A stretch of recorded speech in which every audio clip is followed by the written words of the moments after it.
Happy Saturday, everybody. Let's get into it. This is our review of This is Polly, Season 1, Episode 5. This is not a wedding.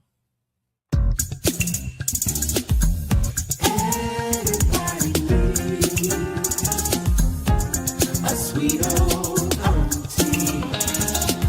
Thank you, subscribers, and my nieces and nephews, and all of y'all who have been here through the long haul. Shall we get into it? Oh, yes, we shall. It's time for Auntie to rise. Sweet old. It's time for Auntie to rise. It's time for Auntie to rise.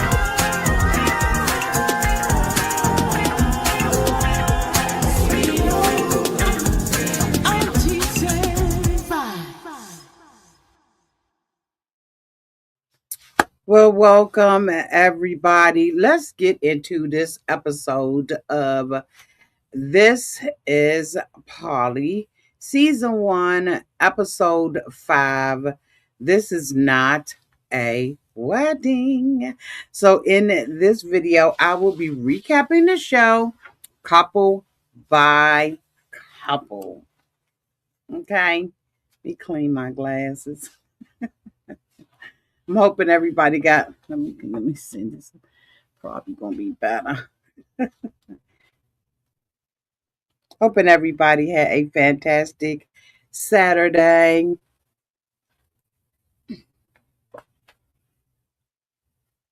There we go. There we go. Welcome, everybody. Okay, so let me get into it. Let me bring the couples up.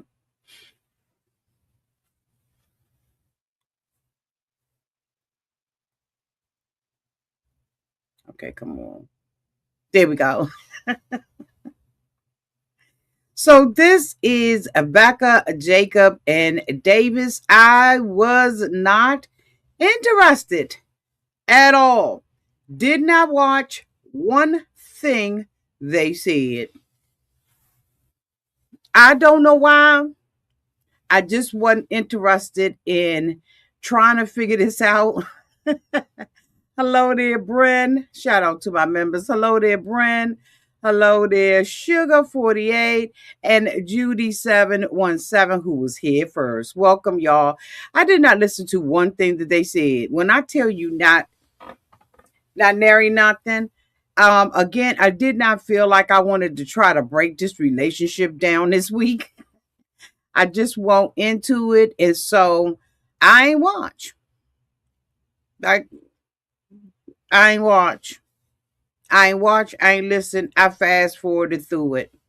I'm sorry for anybody who is into this couple, but your auntie ain't, and so I ain't spend that one nary time on it. Oh my goodness. Now this couple right here, I don't know why they together. BQ and Tamina, or Tamina, Mina for short. I don't know why they together. I have no idea whatsoever why this couple is together. Of course, we all know that he is a serial dater and a serial cheater. And she felt like the reason why, the reason to keep him, happy was to bring him into a polygamous relationship. And that didn't work. And so one of the things that she had been asking for was for him to go to counseling. And so this week he decided to go to counseling, the two of them. And so they're in the counseling session and everything. And the lady is just trying to find out some background information to find out why they are where they are. This thing went off of the scale. They were unmanageable. As far as I'm concerned, in my opinion, they are completely unmanageable. She couldn't get really anything out of these two. And so she was basically asking, about why they was in a polygamous relationship, of course, how long they had been in, all of that kind of stuff. And so, she asked BQ to, just kind of talk about what his issues were and all that. Absolutely, I agree with you, Tracy Craig. Tracy Craig said this couple is beyond toxic. He sat there and said that basically he don't like her. He said he don't like her. He always got to argue with her. She always has something negative to say. He don't like her. He's sick and tired of the arguing. Basically, he was telling her to her face, "I can't stand her. I can't stand you." And she's sitting up there, shocked and hurt and all this. And I'm telling you right now, either something is wrong with her, right? Like maybe an elevator is not going all the way up to relationship and knowing your self-worth.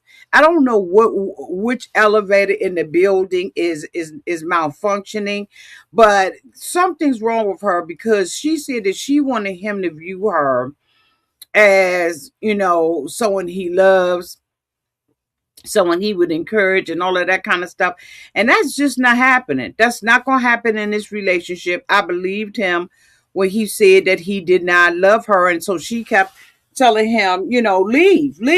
Now, remember last week when we saw this couple, he had said that he wanted to try to work it out and fix the relationship.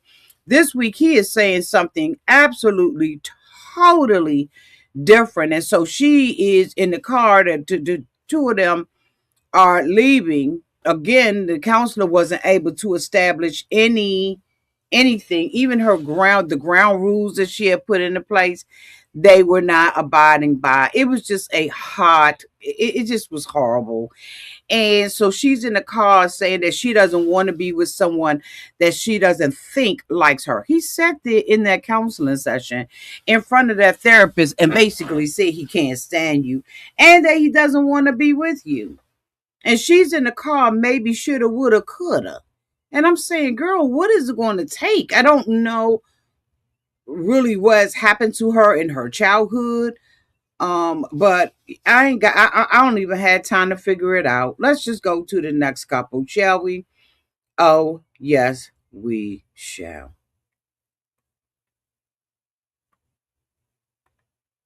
So this episode was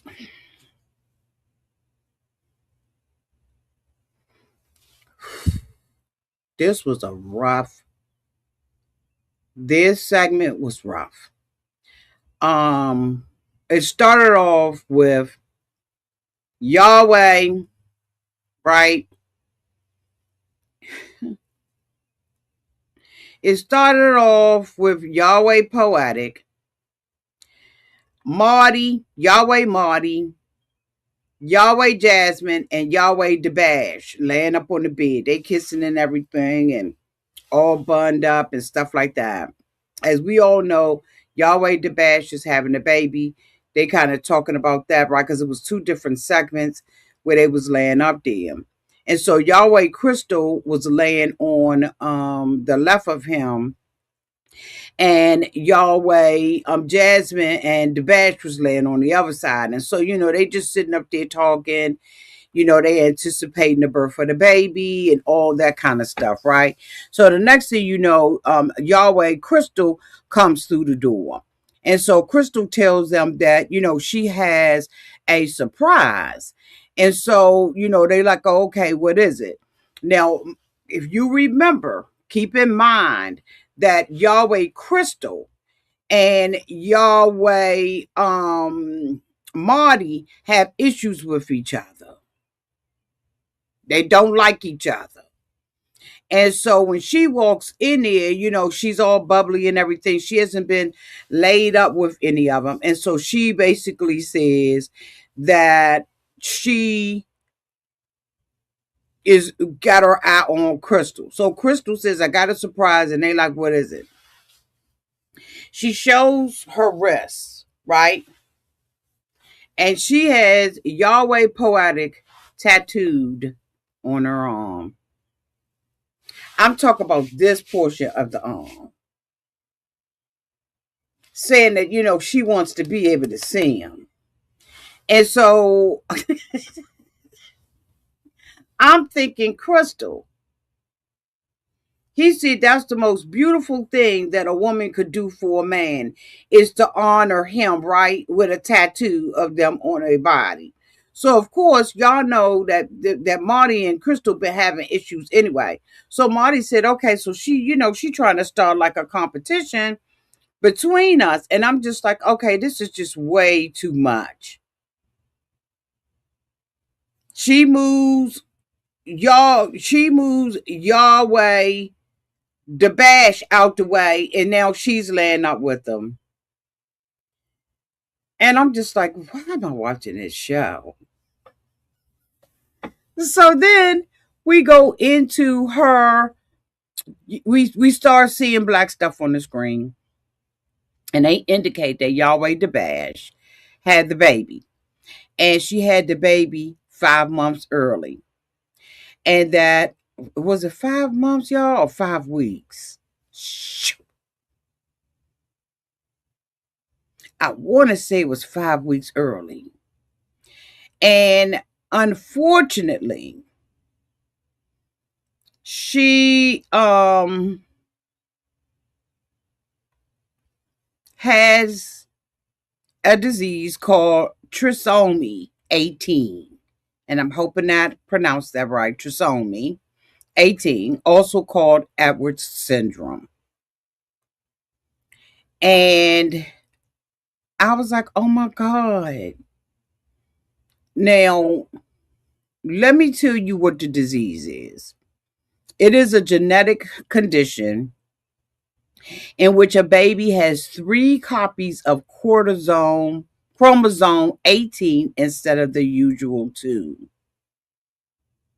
So the baby has 3 of them. And they say that the extra chromosome disrupts normal development before birth and affects many of the organs. They say the common features of it is slow growth before and after birth, low birth weight, a small head and jaw, clenched fists with overlapping fingers, feet with the characteristic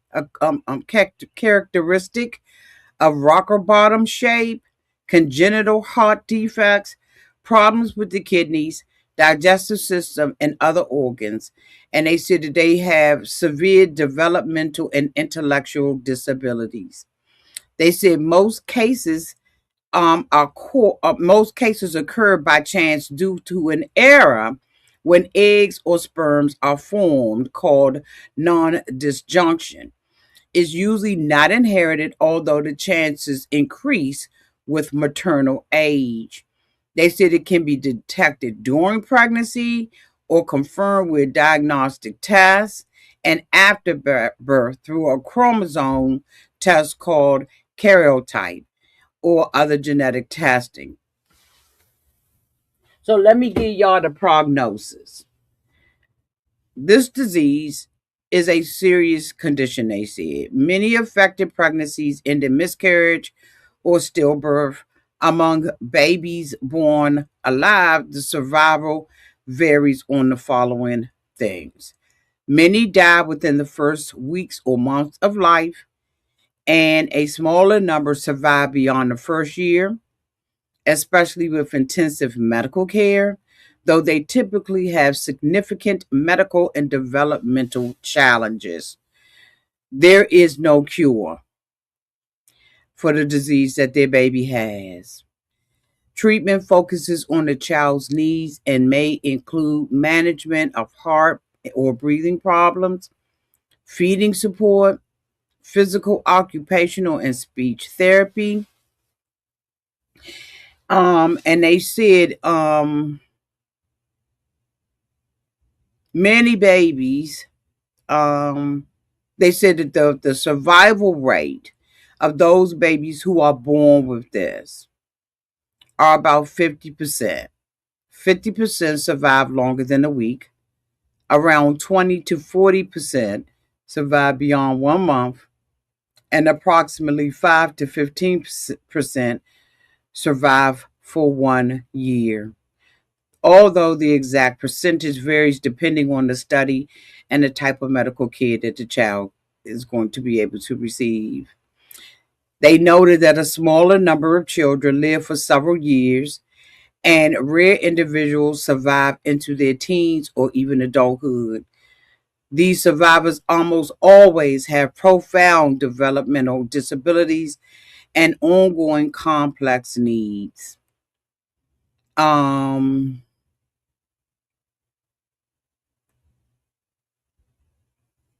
this was sad. This was heavy, and this was sad. Hello there, Yazelle. Hey there, TR Payne. This was sad.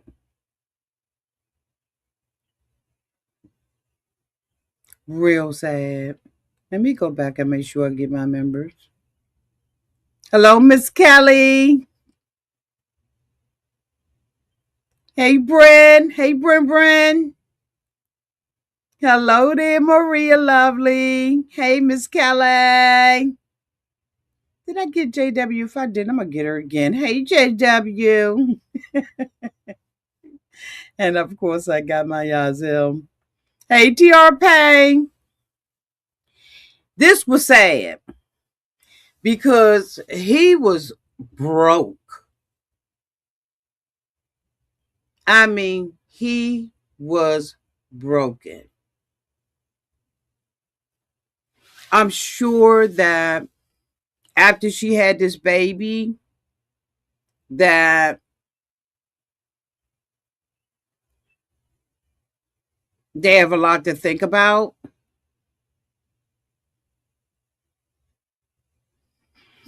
But this was sad. And so we'll see what happens next week. Whether or not the baby survives, what they have to do to, for the baby. But my prayers to their family, because this was really, really sad. Last but not least, Cammy and Trent. So as we all remember, y'all,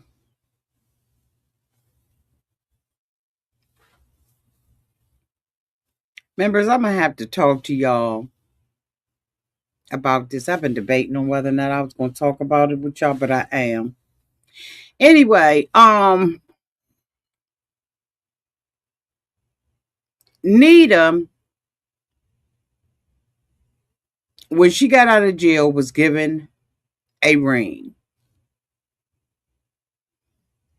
Most of us thought that this was their attempt to put her in a family and make her feel like she's part of the family. A proposal, if you will. Because why else would you give someone a ring?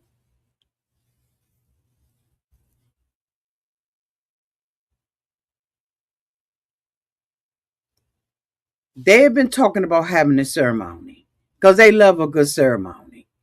So they've been talking about having this ceremony, right? And so Nita's excited. She's never been married.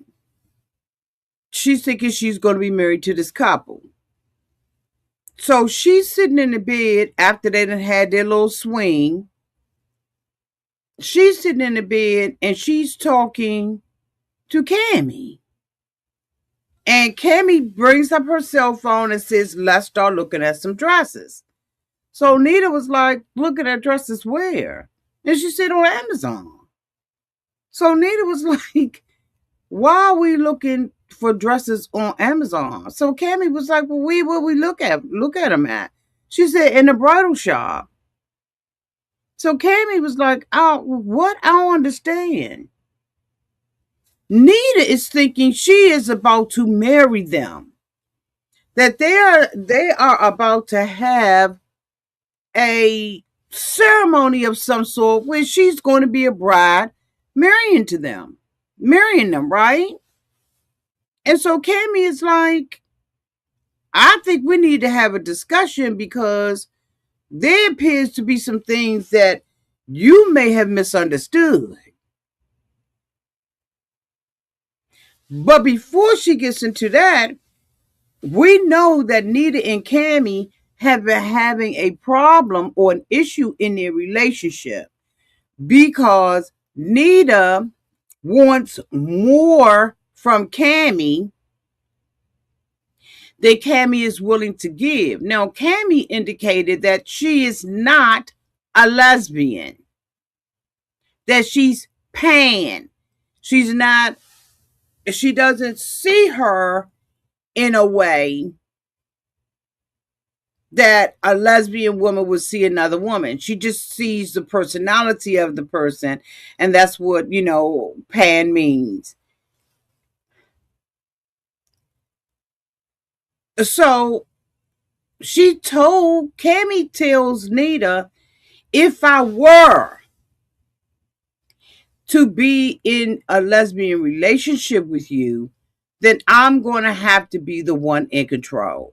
So Nita was like, no, you will never be the one in control. That's my role. That's who I am. But Cammy is saying, if I'm going to do this, I'm going to be the one in control. So they start talking about the wedding dress, and Cammy is like, let's table this right now and let's have a discussion. So the next thing we know, we are having a discussion with Trent, Cammy, and Nita. First of all, the seating arrangements show the power dynamic in the relationship. It showed the power dynamic. Nita didn't have a chance and should have gotten up from the table. I don't know why Nita stayed here, but she should have gotten up from the table or asked for the seating to be separate. Because Nita, while they are a married couple, Nita has a separate relationship with the both of them, right? It's joint, yet it's separate. And when the two of them were sitting there across the table from her, they had already let her know, divided, united we stand, united we fall. You are an outsider in this relationship. That's just how I saw it. If I was Nita, I probably would not have had this conversation with either of them. Just because of the way that the seating was done. When you are an executive, when you're working in a firm, there is a power dynamic in the room. I don't care what job you have, there's a power dynamic. And if you don't know the art of those dynamics, you'll find yourself walking out with the short end of the stick. You have to shake up the room. If you want me to sit in this chair, no, I'm going to sit in this chair. But no, she took her position across the table where she should not have. If we are a couple together, we are a throuple, as they want her, or as they have been saying, and they want her to believe, then why are y'all two sitting against me? That's just how I would have saw it. Y'all let me know. Hey, Kevin, thank you so much for the $1.99 super chat. Auntie, you spot on. She is an outsider. Absolutely, Kevin Jones 708. Thank you. Thank you.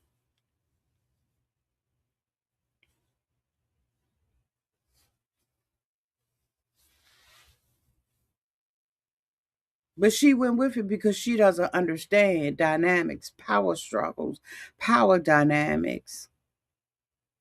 So I dictated what they said.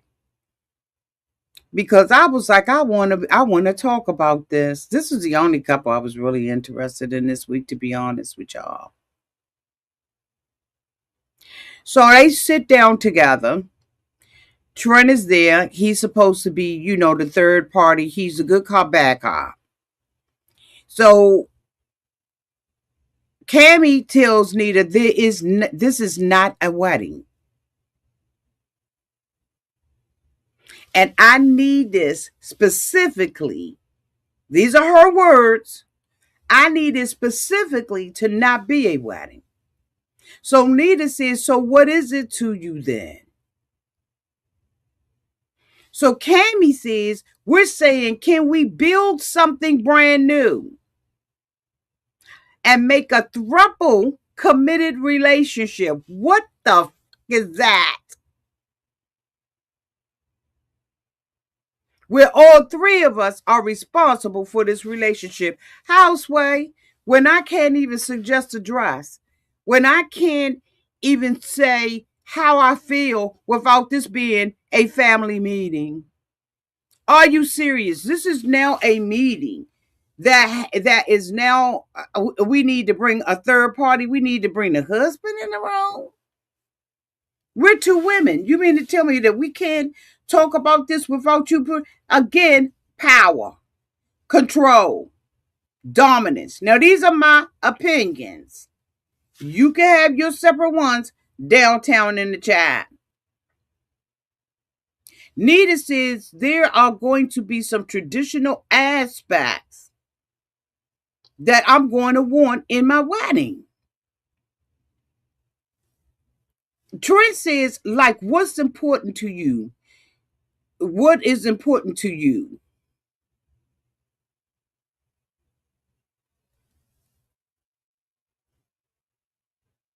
We're making a life commitment.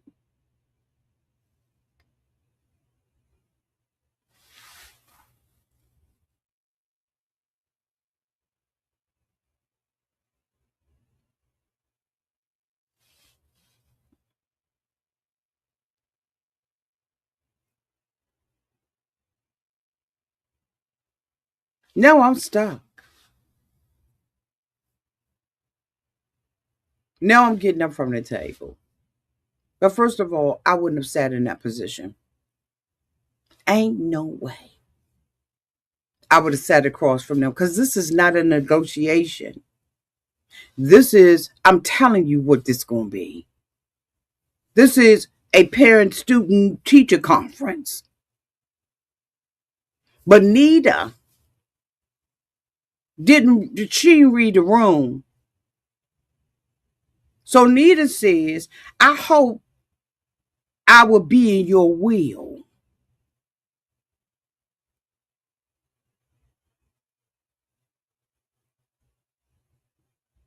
I want to be legally bound to y'all.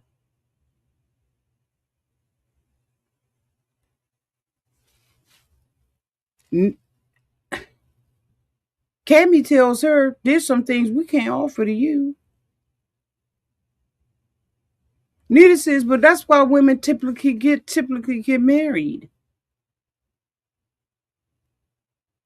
Cammy said, let me tell you. Two people put their finances together, they buy a house together. They are those, wait a minute, let me see.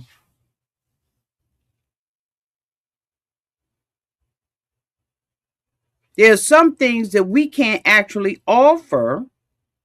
Okay, come on with your notes now, Auntie. She said there's some things we can't offer, can't actually offer, but we can offer security. If I don't have the things that you have, then I don't have any security. Because at any time you can change your mind. I have no contract, no nothing. That's the danger of these stupid ass relationships.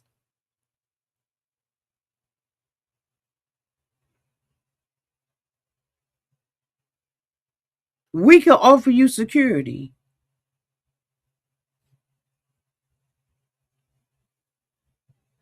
We're willing to work through that security and provide.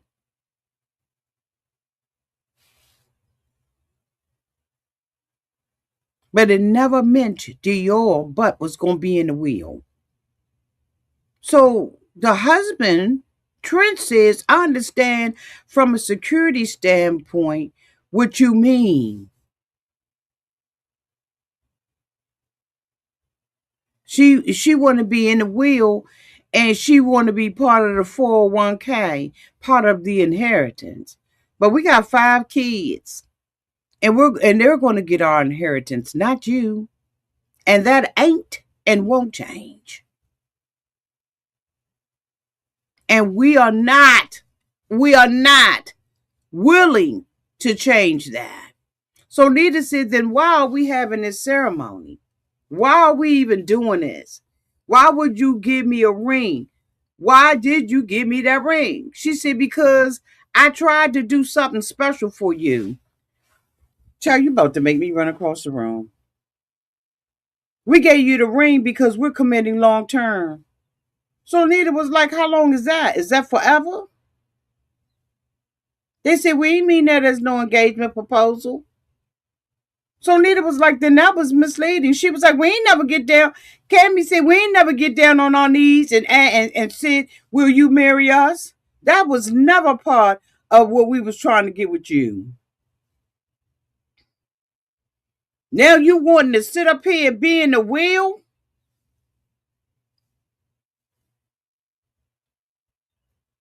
Honey, when I tell you my mouth was to the side,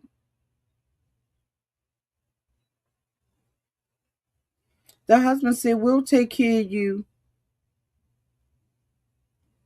but we're not making it financial. You're gonna be like a little kid. You're gonna be like how we take care of our kids.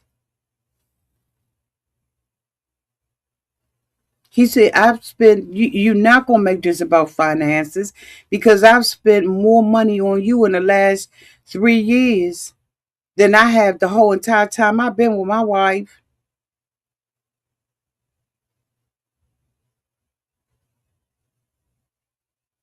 This our home, basically.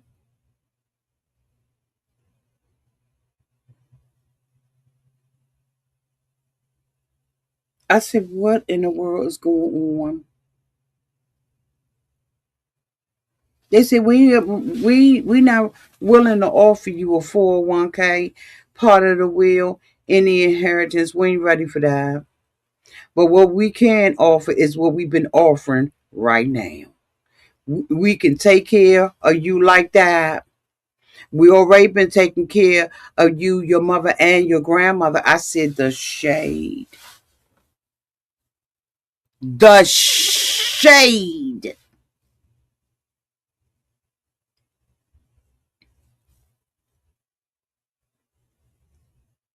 Nita said, okay, so it's not about money, but it's about the fact that you have no attachment. You don't want to have no attachment. I want an attachment to y'all in every way that a wife should. And honey Cammy sat up there and told her, but we ain't offering you that. We ain't offering you that. Ain't nobody ever tell you that.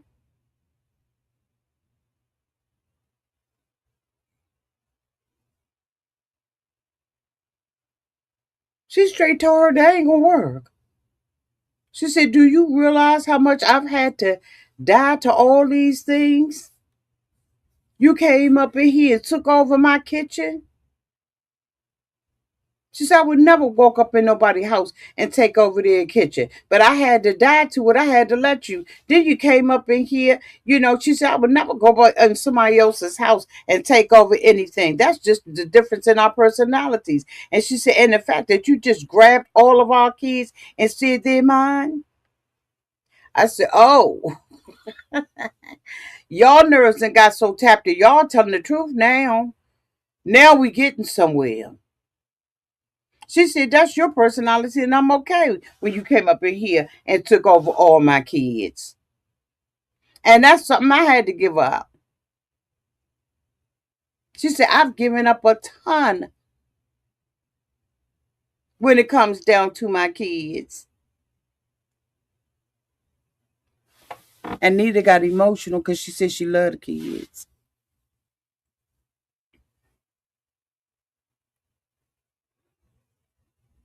Nita said, I just think that there's way too many things that are not aligning, that we're not aligning on that. And I'm not willing to die, to let this die. If you women, if you said that there was a misunderstanding with the ring, then there's a misunderstanding. And so Cammy was like, we didn't know that there was a misunderstanding. until you brought it up. So Nita said, I can't believe you would say that. Like, I can't believe that you would say you could take any regular girl who have been in a relationship for as long as we have been, and she would, and all the things that we've been through, and she would expect the same thing. She said, it is not unreasonable for me to expect to be in this relationship with the two of you all, not have the same rights. She said, it's not even logical. And Cammy told her, honey, you ain't getting it. Flat out. We ain't got it to do. So Nita leaves out the house and said, I don't want nothing that Cammy don't want me to have. I ain't gonna do nothing that Cammy don't want me to do. Let me go on home. I'm gonna go ahead and end this and go on over here with my mom and my grandmother. And Cammy says she ain't even got the mental capacity to even deal with it. Nita.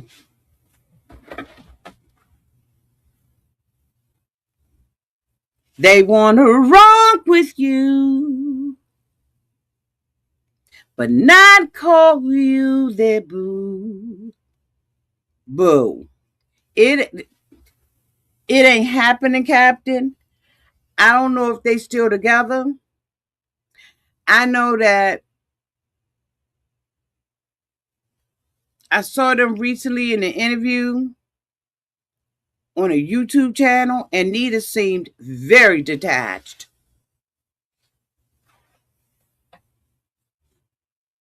Very detached in that interview. And that explains a lot. Oh, thank you so much, baby Philly Fox, for the $2 super chat. Let me found she's calling LegalZoom. Oh, okay, you meant to say let me find out she's calling LegalZoom. Thank you so much, Boo, for this $2 super chat. Thank you, baby Philly Fox. She was very dry. Didn't have a lot to say. Appeared to not even want to be there. I think that if I was interviewing them, before I even went live, I would have confronted that. I would have asked her whether or not she felt like she was going to be equally contributing to the interview. And I would have let her go. And I would have just interviewed Cammy and Trent. Because she wasn't into it and she's not into it now. And now we see that there's a lot going on. Y'all let me know what y'all thought about this episode downtown in the chat. This was a it was this episode had a lot of highs and lows. But I can tell you what, I'm going to finish out this season, but I will not be covering this if it come back on again.